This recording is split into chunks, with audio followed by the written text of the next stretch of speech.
fet aquesta jornada amb aquest títol, l'espiral del conflicte, perquè els petits i mitjans empresaris tenen unes mancances que des de l'associació sempre hem procurat ajudar-los, recolzar-los i sobretot trobar-los solucions.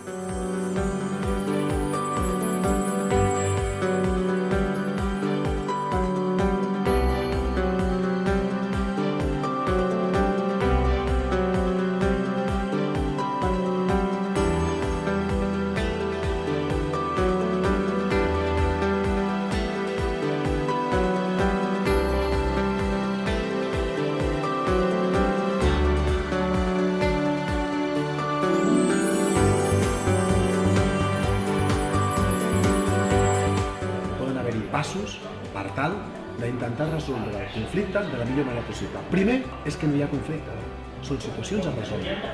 Segon, és que l'empresari té dintre seu tots els conflictes que després veurà a l'exterior. La tercera, aprenem a resoldre les coses d'una altra manera. El quart pas és canviar. La crisi és un canvi constant. I cinquè i per últim, no deixa de perdre mai la il·lusió del que fem.